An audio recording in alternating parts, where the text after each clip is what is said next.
Coming up next, learn about this unusual instrument that you probably heard of but never heard. Discover what it takes to toss a caber. Find out what people really wear under their kilts. And understand what it takes to master traditional dancing. It all starts now on funaddicts.tv.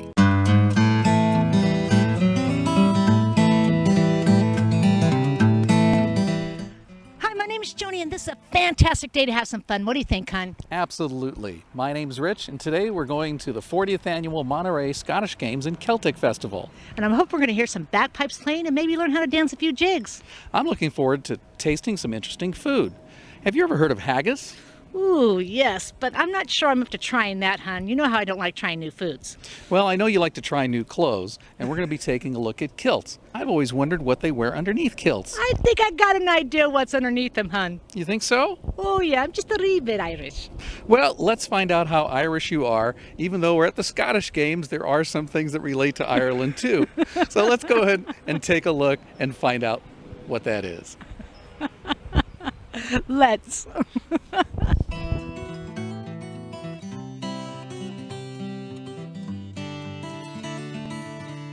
The 40th annual Monterey Scottish Games and Celtic Festival featured a variety of athletic events, some great traditional and contemporary music, and competitive Highland dancing. In addition to many spectator events, the festival featured a variety of booths, including clans, British foods, and numerous arts and crafts. One of the booths featured an unusual collection of musical instruments.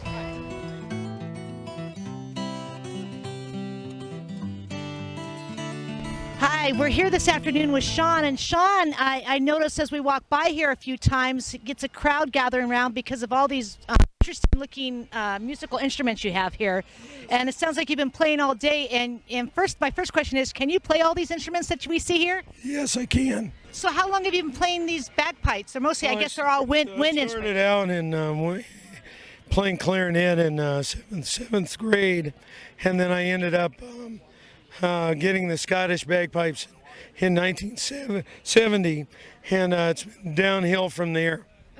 And so my collection I date it from 1970, and it's 37 years of building. And I'm not through yet. I'm only 57, so I figure I can collect at least another 1,000 instruments before I'm done. Which, of course, my voice is done from yesterday. I was out here, and I was competing with a very loud stage, and I only do this act acoustically, so I did in my voice. So tell me a little bit about some of these instruments, and how did you come about creating these, or purchasing these, or finding these? Some of the instruments, I went to the country concern like England, and I got the Northumbrian small pipes, which looks like this. And they really are small. And they're blown with a bellows. And the bellows means that not as much air is going through the instrument, so therefore it's quiet. And the bores are very small and narrow, so this can be played with a harp, piano, violin, flute, that kind of thing, and not overwhelm them in any way. So I was just thinking it might be kind of like a piccolo, which would be a loud sound since it's small, but no, you're saying it's not very loud sound. Actually, the bore makes it really quiet. That's what it's called, the acoustics of a stop pipe. That means that with a cylindrical bore, the air goes back and forth twice, so it has a deeper sound, like an organ, you know.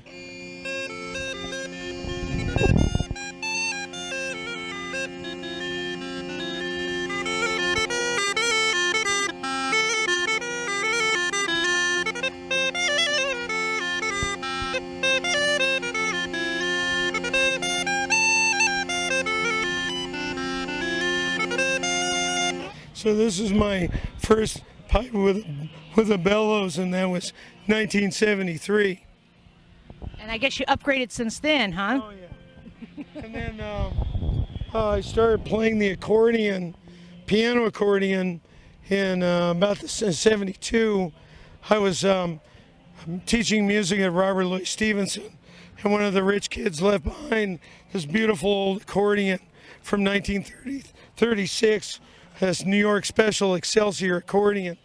And I started playing that to kind of make a switch from just playing the Highland pipes, because I was doing a lot of weddings and funerals and that kind of thing. At weddings, I'd play the Highland pipes for the ceremony, and they play the piano accordion for the reception. Exactly. Oh, so Anyway, I got into some of the more obscure stuff, like the concertina. can you? What is this called again? Concertina.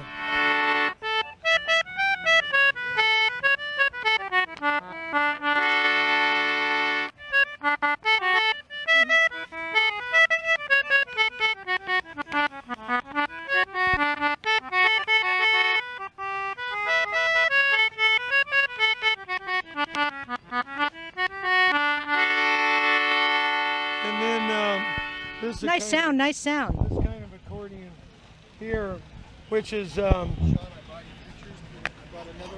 oh, great, thank you, sir.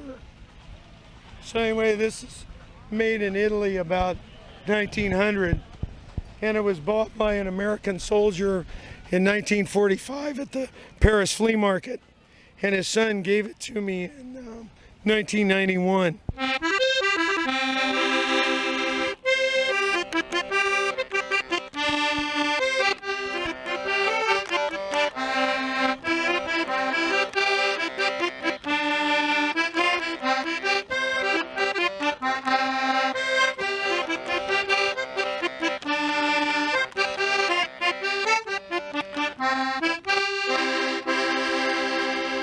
Now, Very nice, very nice. I used to live in Oakland, and I went to Laney College to study Chinese music, and I learned to play the Chinese harmonica called the sheng, which is the origin of all these free reed instruments.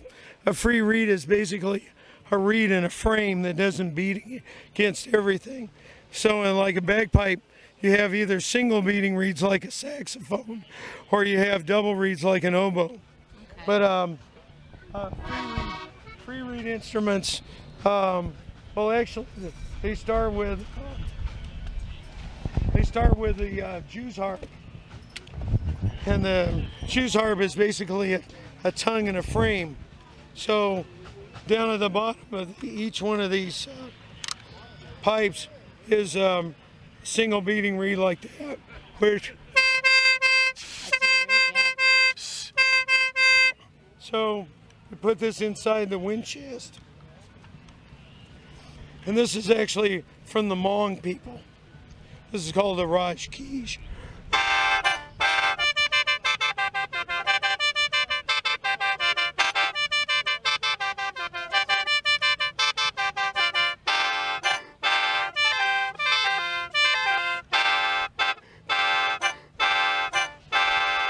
So Europeans in the late 1700s started taking these apart and making what we call a harmonica, the concertina, and the accordion, which are all derived from these instruments that go back at least 3,000 years in China. Wow, so that's the mother of the harmonica and accordion. Well, thank you, Sean. Boy, you're musical. You're very collective in your sound and your knowledge of musical instruments. And Just hurdy-gurdies. the hurdy-gurdies. What is a hurdy-gurdy? Is that kind of like some kind of bug? Oh, no. Okay. This is derived from Pythagoras and his monochord. Pythagoras invented a single string on a box for resonance called, in Latin, the monochord, the one string. And the one string, he found out through direct experimentation that if he divided the string in half, he got what the Greeks call the octave. And no matter how long or short the string was, the same proportions applied. And so he used that to suggest numbers inherent in all things. And he used it for his mysticism. Pythagorean mysticism. Well, it was translated, this knowledge was translated out of classical Roman Latin and classical Greek into Arabic by Arabic scholars, and then out of Arabic into medieval Latin by Jewish scholars in Spain. So the very first kind of instruments that were used like this were from Spain. But this is a French instrument. I have to sit down in order to play it. So the wheel is rosin like a fiddle bow, and the keys, see the keys shorten the melody string. Now originally in the Middle Ages they put the keys on instead of having a single bridge that they move back and forth like Pythagoras. Instead they made these tangents and plucked the string. Well, bowing rosin horsehair bow across the string came either from Mongolia or from Arabia. We don't really know which, but about 1,000 years ago, string instruments started being bowed, and somebody got the idea of rosining a wooden wheel.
Hey! You guys ready?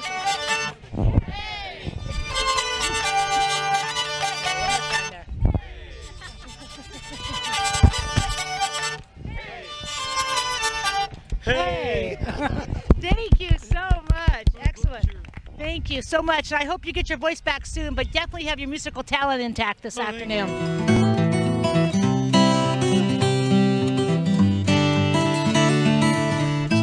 What is it about kilts? I mean, I'm not Scottish. I know what kilts are. Why are they popular? I think it's because it broadcasts an independent spirit. Plus, they're very comfortable. So you're both wearing kilts. Do you wear them outside of coming to the festival? Oh, yeah.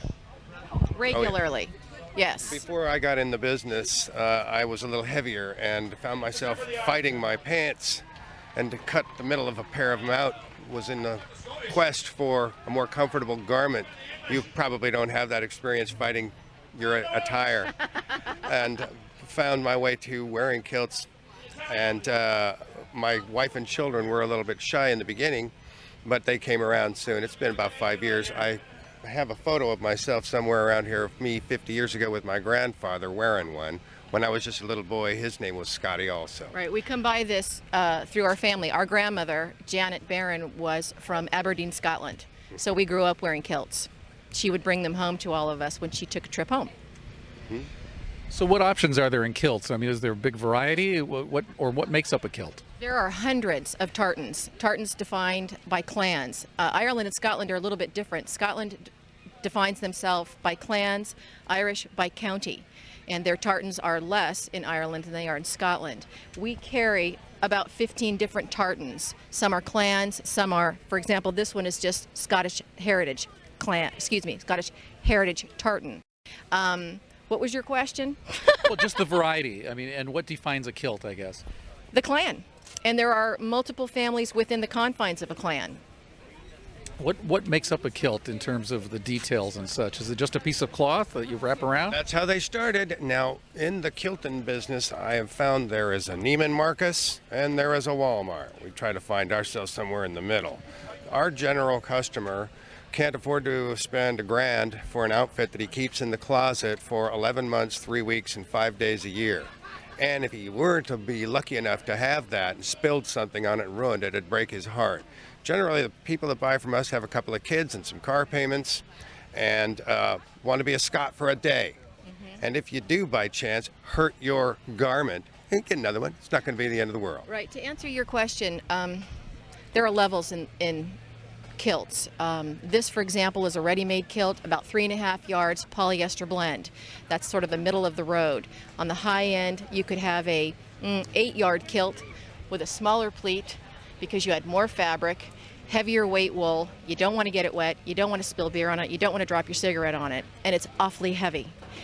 Then, so that's sort of the high end. Then there's us, McKinnon Kilts, and then there's somebody else in the middle, maybe a sport kilt or something that's an even lighter weight fabric and less pleats. It's sort of how they're defined in the kilt world. Our belief By is that pleats, there's a fabric. Our belief is that there's a target market for everybody, and different products serve different needs. For example, our competitors at Utilikilt wear something that you can actually build a house wearing. It has With pockets cargo plumbed pockets. into it. The sport kilt people make one out of a fabric that is very similar to flannel shirts, and it goes on and off with Velcro. The guys that are over there throwing the caber want something to cover them, but they don't want to wear that $700 kilt. Throw one of those because you're required to wear a kilt if you participate in the sporting events. Right. So it's interesting how there's a market for every niche. What is the price range? Ours are about $200. They can be gotten for as low as $50. Of course, sometimes you get what you spend, and the really high-end ones can run you $600-800. Right, roughly. Is it mostly men that wear kilts? Oh, heavens, no.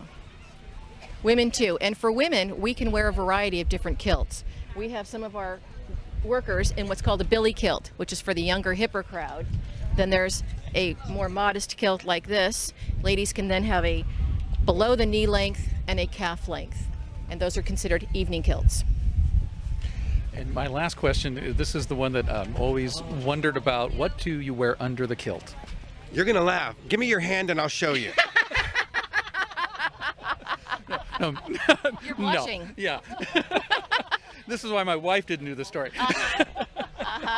That is the answer. You know, when you get one and you have worn it a few days and people have asked you, you'll come up with a handful of some of your funnier retorts. One of the best ones I had was to get a pair of my wife's thong underwear and just sort of stash them and pretend if you really want to see, and then hang them out like that. You'll develop your own handful of snappy retorts, but in fairness, people want to know. They don't know. They're not accustomed to seeing people walking around in non-bifurcated, which means two-legged garments. And the propensity is to presume that they've got something protective on. Let them presume if they will. Like that answer? Thank you very much. Thank you very much. Well, here it is. This is going to be my shot. So how does this go on? Okay.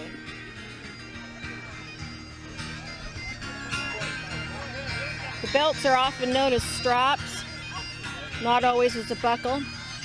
So if you hear this referred to as a strap, this is what they're talking about. Okay.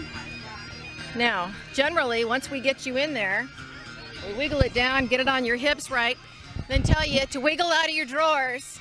And it What do you gives think? The freedom of a kilt. What do you think, Joni? I think so. I think, Joni, I should hold the microphone. All right. All right, get some more. Oh, ladies, we've got a man coming over here. Wait a minute. Woo! That would be the McKinnon booth. It'll take a little bit longer than I expected with this belt. Uh-oh, this is G-rated, right?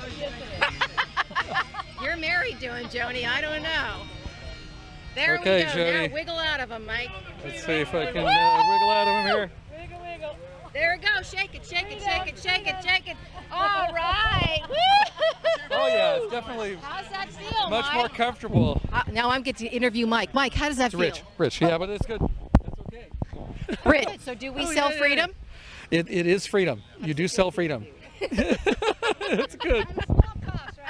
That's right, small cost. And what's your website again, so we can tell people? www.mckinnonsqualitykilts.com. I'm Karen. Send me an email.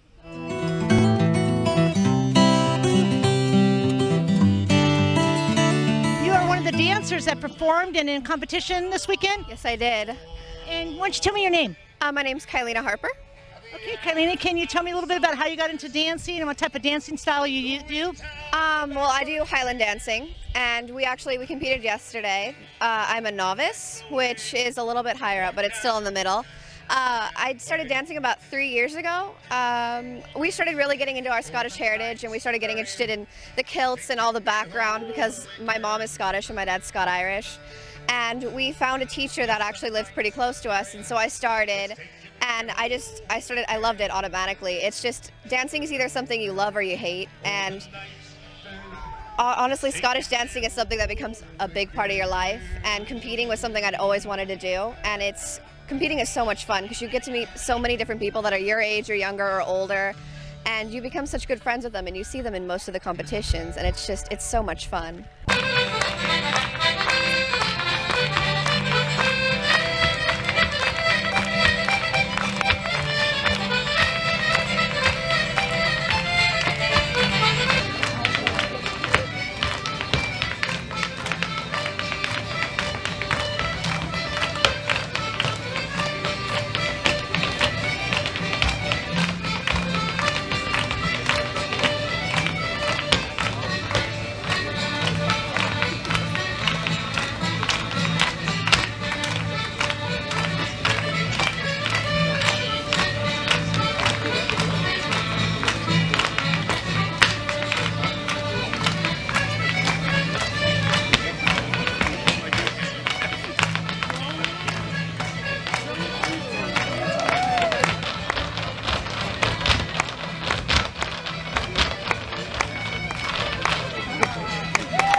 So how many competitions have you actually been taking part of since you've been doing this for like 3 years now? I started competing after a year, and my first competition was Queen Mary 2 years ago, which actually did not go off that well. I messed up my swords. I kicked them so they were both ending it the same way, and I'm pretty sure I fell in my chantereuse, but by the next year, by the time I hit Queen Mary, I did really well, so I was really proud of that. So it showed how far I'd come in my year of competing. But I go all over: Seaside, Vista, Balboa, all of them. I'm competing in Pleasanton and Flagstaff, and it's just wherever we go, because now that my mom is vendoring and stuff like that, wherever we vendor, if there's a competition, I'll just do that one, and it's just so much fun. So now, is this something that as a dance group, or is this an individual competition that you're involved in? For competing for Highland, unless you do the reel, when you have to be involved with other people, because there's 4 on stage, it's mostly individual. If you do choreography, because sometimes a lot of the premiers, which is the highest of the best, they can do choreography where they design their own dances and they try those out, and then you can get medals for that. That's the only time you really do group. But if you do exhibitions and things like that, where you just perform but you don't compete, which is what my dance group does a lot, where I'm part of the Gordon Highlanders out of Glendora. We do exhibitions a lot, like at the county fair in September and things like that in Pomona. And it's a lot of fun because you can do it in a group and we all do the same thing, and it's really fun because a lot of people enjoy it, because a lot of people don't know about this outside of the people that aren't Scottish. So it's really interesting for them to get to watch it and go, oh, it's pretty cool. They have stuff like that. So do you think like the river dancing kind of thing kind of made it more popular or more mainstream? I think it did. A lot of times when I say I do Highland dancing, they go, you mean like river dancing? And I'm like, well, a little bit off from that. Like we do different steps, but that's kind of the idea when you think about it with the kicking. But when you get down to it, Irish is really different from Scottish, especially if you saw the exhibition of the Irish and the Scottish dancing earlier today. They're so different, but at the same time, they have some of the same roots, and it's interesting. River dancing really brought it out into the mainstream. Yeah, excellent. So now I also noticed, so your kilt, your kilt is kind of hip compared to the ones I've seen around here. So It's the billy kilt that we sell. It's kind of for like teenagers and women that don't want the longer kilt, but they still want a kilt that they can wear. And I think it's a lot of fun because I had a sport kilt before we started vendoring, and we got the minis is what they call them, and it's kind of like the billy except it has more pleats and it's just a strap instead of the buckles. But they're a lot of fun because it makes me feel like it's almost like a jean skirt regular, just something you'd normally wear, but it's a kilt, and it lets you show that you're a teenager and show that you do have your own little fashion sense. So now, do you find yourself, actually dancing throughout your house, or you just save that for your practice time? Oh yeah. Standeasy was up and was playing the jig, and Intermediate does the jig, which is the next step after I get to intermediate. And I'm actually getting my jig shoes in a week, and I'm so excited about that. So he was doing the jig, which is faster than we're used to, but I was still trying to do it in the booth, and Brianna's going, "Get out of the way, I'm doing a sail." And I was like, "I'm doing the jig, it's fun." So, Can you show me a little jig or one step that I might be able to do? I can show you the break. The break, okay. It's after has nothing to do with break dancing, please. No, no. I couldn't do that if I tried. Okay. For the jig, after each step you do a break, which will lead you into the next step. Okay. And it's 10 beats. 10 beats. And it's with your feet where you go hop, beat, heel, clip. Okay, so it's hop, hop, heel, lift, shuffle, hop, hit with your back, with your back, and then hop down. Hop down. Okay. Which All it right. took me a while to get it down to the speed that I've got it to. Okay, let's give this one shot. I'm going to put the microphone down and see what I can do here, okay? This is called the break. I hope I don't break a leg here. Okay. Ready? Hop, heel, step, shuffle, hop down, hop, heel. Go down. Okay. Yay, so happy That was good. So just one more question though. So you said you're a novice. Now how do you advance to intermediate level? Is that time you've been competing or skill level, or how does that work? There's 4 different levels. There's beginner, novice, intermediate, premier. And you start at if you're under 7, you start at primary. And once you get over 7, you start at beginner. And based on how you did at your competition, if you get a third, a second, or a first, then you get a stamp. Only 1 stamp per competition, and you get 6 stamps per card. So once you get 6 stamps, you move up to novice. 6 stamps, you move up to intermediate, and then you're in intermediate for a year, and then you get moved up to premier. And then premier's the highest that you can go. It's the best of the best. They're all really impressive. That's like my goal. And once you're in premier, once you hit 16 and over, because they break it up into age categories, then you start getting cash prizes. And a lot of them, a lot of the premiers actually end up going into being world champions. Yeah, Impressive. So you have any history, family background that's actually have gone as far as you want to go? No, actually, my mom wanted to start dancing when she was in high school, but she went to a teacher that actually turns out to be my teacher's mother-in-law, and she said she scared the bejesus out of her when she went first, and she was like, "I never went back," and so she was impressed that I even started. And my sister's starting now, so we're all excited because it's going to be 2 of us dancing again, and I'm glad that she's doing it with me now. Well, thanks for talking to us this afternoon, and happy trails, and happy kicking and dancing and breaking and stepping and all that other good stuff. Thank you.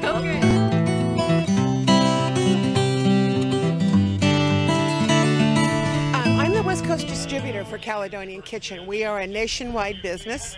The home office is in Texas, the cannery's in Ohio, and I do all the Scottish games on the West Coast. So what is haggis? Haggis is Scottish hash. The word haggis is actually Scots Gaelic for cut up fine. Okay. And so, I've never tried it myself over the years. You've heard all those stories, haven't you? Okay. And they haven't all been positive stories. No, they're not. However, it is a very positive thing, I think, because 300 years ago, we didn't have stoves and we didn't have pots and pans. The Scots were a very poor people, especially after the clearances, and all they had were sheep that didn't belong to them. Hash is dish that you make when you have the last little parts of the animal to use up, and that's exactly what they did. They used a lot of organ meat, okay? They used the heart, the liver, the lungs, the kidneys, etc. That's why haggis has to have liver in it. It's the organ meat that has the distinctive flavor. They took all that, they mix it up with oats, and sometimes they put in barley, generally onions as well, flavored it, and it comes out in like a meatloaf consistency.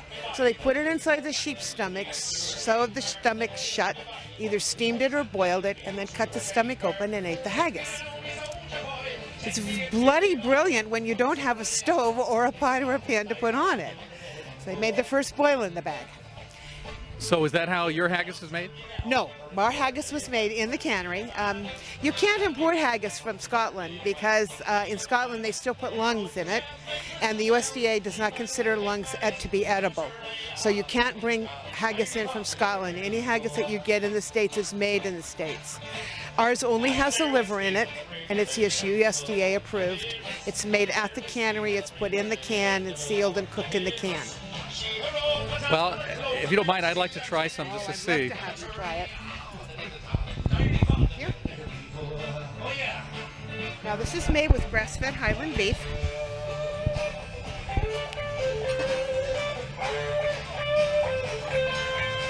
It is a hash. Yeah. It's like, I think it's the liver that I taste a little bit too. This has beef and liver then. yes, that's okay. It has to have liver or it's not haggis, okay? And we also have some made with lamb. Okay. This is a more traditional taste.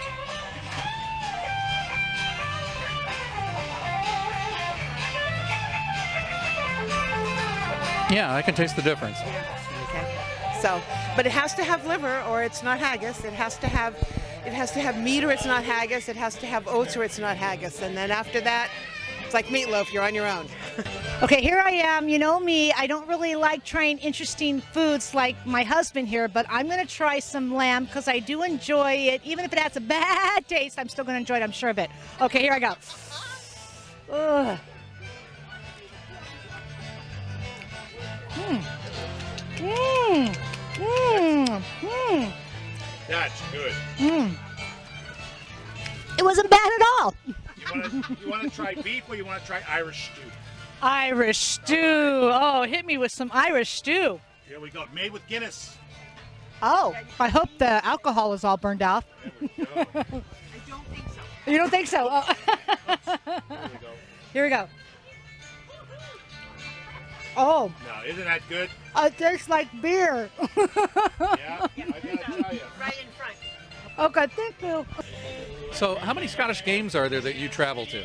I personally do 12, 13, 14 in a year. Yeah, and I just do the West Coast. I do one in Denver, I do one in Portland, I do one in Washington, I do one in Arizona, and I do the rest here in California. Wow, so you're on the road quite a bit. I am. Are they all weekends? Yes, they're all weekends. And it's a lot of fun because you see some of the same people, but you get to meet a lot of different people, and it's great. Most people like haggis after they get over their fear of it. And besides at the games, do you have like a website or some other way that people can contact? I do have a website. Well, the company has a website, and it is www.caledoniankitchen.com. You are welcome to go on the website. They carry a lot of products that I don't carry because I don't have room. And you can order from them and they will ship to you. They ship to you from Louisiana. If you would like to get some closer, cheaper shipping, you can email me at kate@caledoniankitchen.com and I'll ship to you from Sacramento.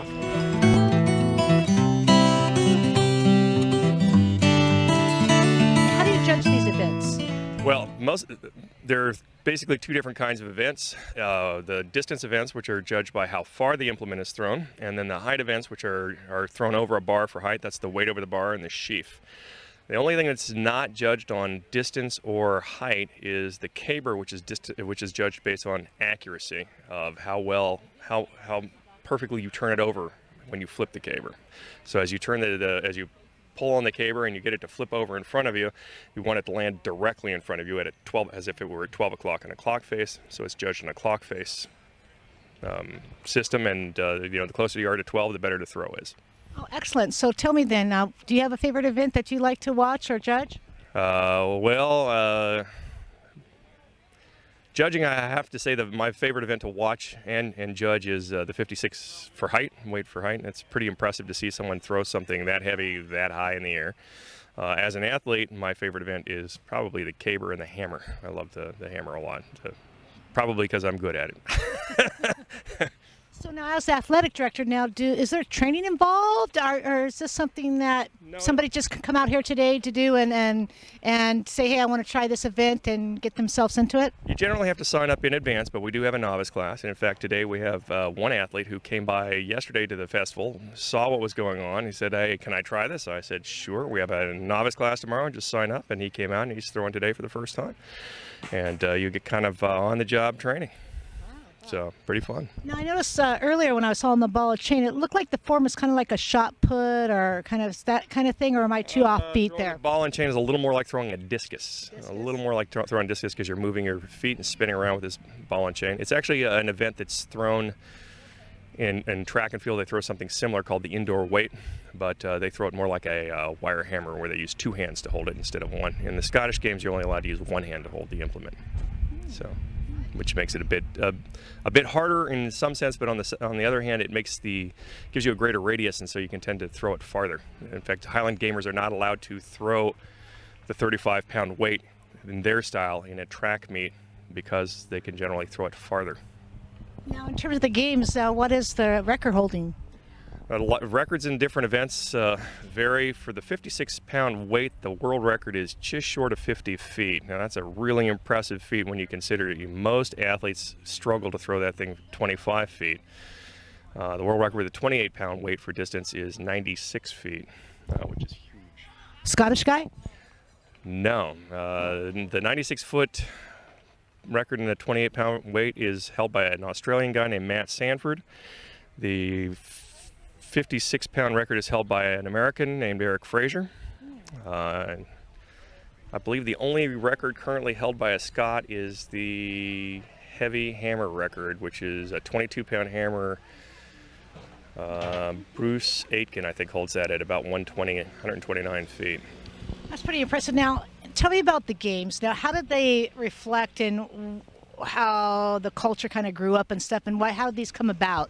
Well, the story I've always heard is that it was a method that they used, that the local clan leaders would use to find the strongest men to become kind of the personal bodyguard. They were the elite, to find the elite people in their armies and so on. They would use the games to find the strongest guys in any region.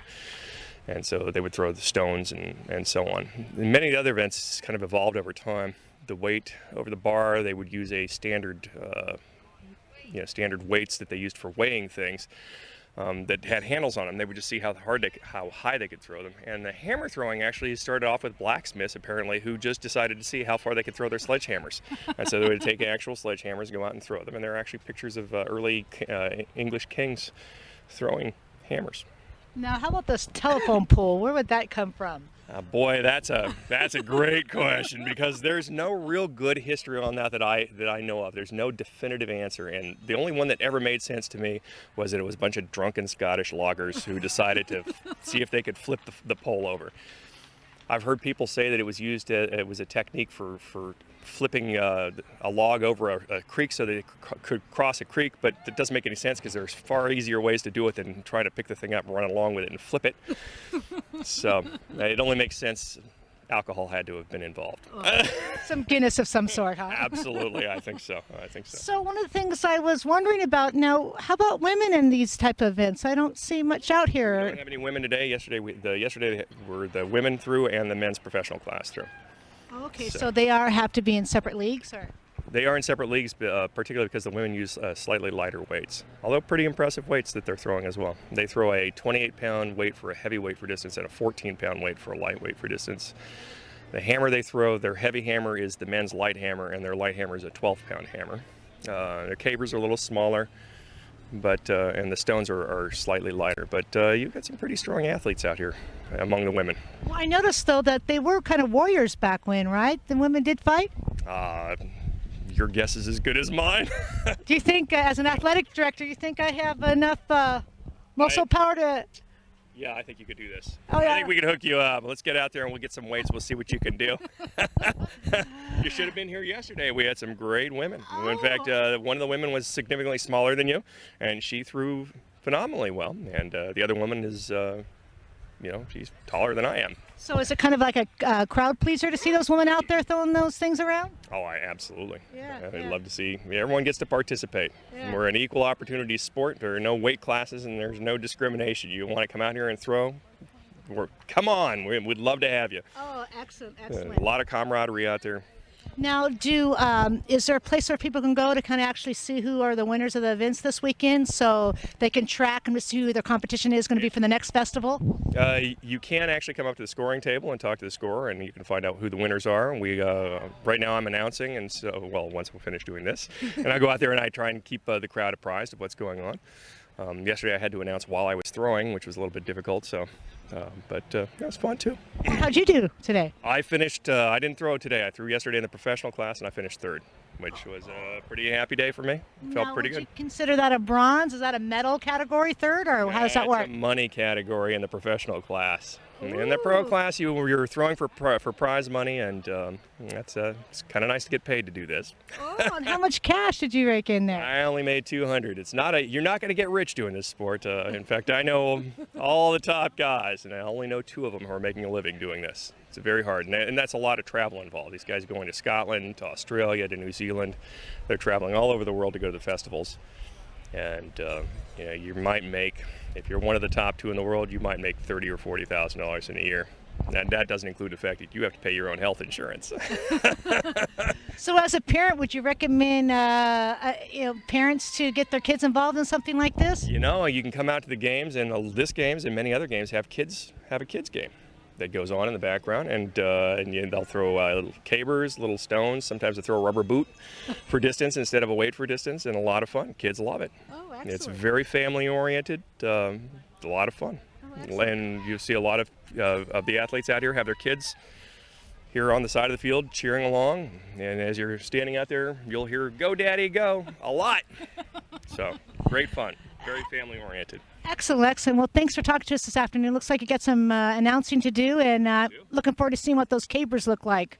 Absolutely. 12 o'clock, you said, right? 12 o'clock. Everyone wants at 12 o'clock. If the judges' hands go up like that, that's a good thing. Okay, good job.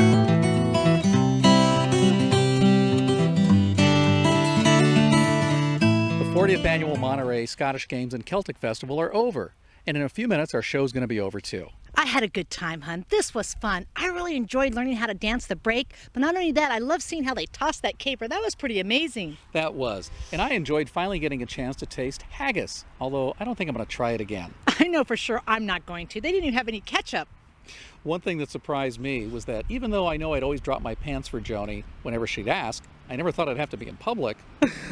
You're kilting me, hon, but I'm sure glad you did, because you know what? You look kind of cute in that skirt. But when we get home, I want you to stay out of my closet. I'll do my best. I also enjoyed finally getting a chance to meet a real Hurdy Gurdy Man. Yes, that was so neat how he spun the wheel and made that sound. It almost sounded like bagpipes were playing, but they weren't. Speaking of bagpipes, in just a moment we're going to see highlights from the closing ceremonies, and you're going to see a lot of bagpipe players. Remember, if you want more information about anything you've seen on our show, visit our website at funaddicts.tv. I'm Joni. And I'm Rich. We're always looking for fun. And we hope we brought you some, because we're the Fun Addicts. Yeah!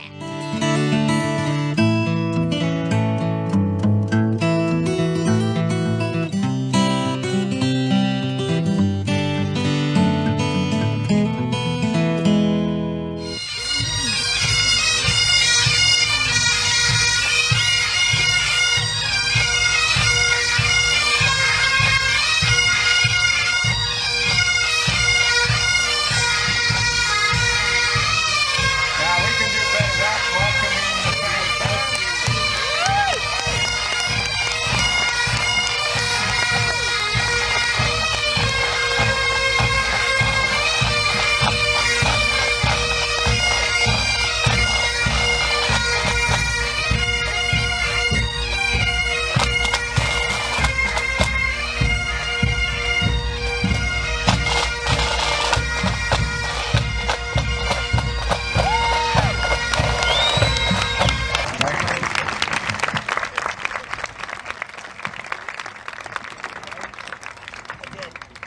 without the parts people running behind us, doing everything, we just couldn't put this on.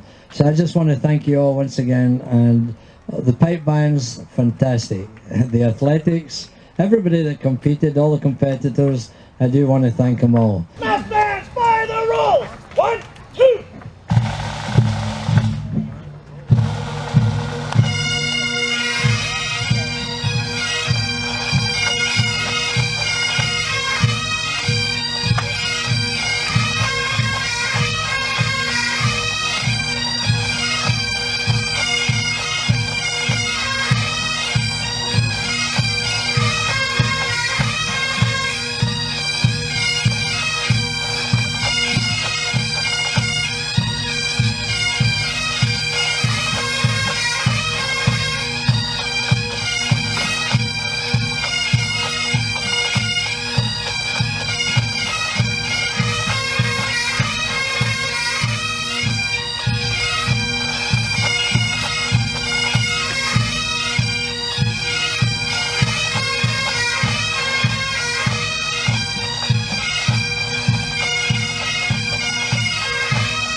Thanks for watching. For more information, please visit our website, funaddicts.tv.